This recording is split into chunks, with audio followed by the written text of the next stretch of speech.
Good afternoon. It's a wet and windy start to our weekend. We're tracking winds, very gusty at times, and we've got another wave as we get in towards this evening. I'll have more coming up with the wind warnings in just a moment. Temperature-wise today, double digits. We're actually right around the average for this time of the year. Last year on this day, we were up to 11 degrees, and a record of 16 degrees was set back in 1995. Now, we've got very windy conditions, southeasterly winds that'll pick up from most areas closer to the water, extending right in towards the Strait of Georgia. Victoria will also see very windy conditions as we get in towards this evening. But the following areas where we're tracking that wind warning that isn't affected even extends right along the Sunshine Coast, eastern regions of the island with gusts of up to 90 kilometers per hour. Now for Metro Vancouver, it's towards the south, Langley, Surrey, and areas near Delta and Richmond and Boundary Bay that will see some of the windiest conditions that'll pick up. We've got another wave with the next frontal system that'll be this evening and then likely taking us in towards the morning hours on our Sunday before it starts to dissipate towards the afternoon. Special weather statement has been issued. If you're traveling along the Sea to Sky, Squamish, all the way in towards Whistler,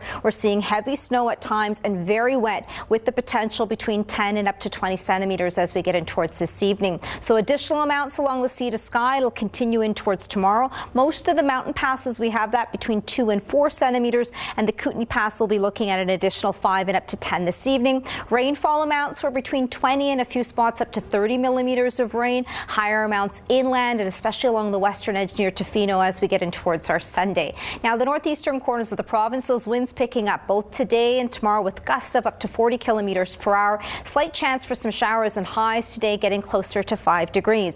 Chilly for Whitehorse overnight. The wind chill will be sitting at -18 through the afternoon, feeling closer to -9. Now along the north coast, that rain is going to move in, but it'll be late. Overnight, a few areas could see some wet flurries. Winds closer to the water up to 60 kilometers per hour, and still a blustery day as we get in towards early next week.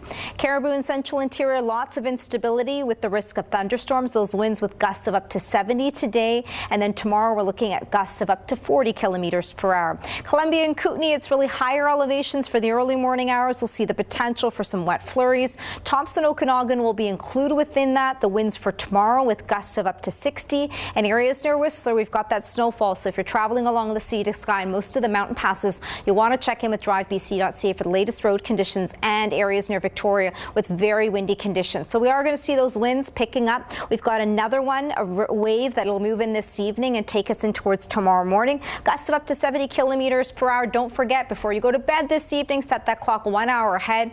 A wet and windy one will be in towards our Monday. Brief break between systems on Tuesday. We're also looking at some sunshine in the mix and highs closer to 11 degrees. Jen? Thanks so much, Yvonne. Hilton says it's a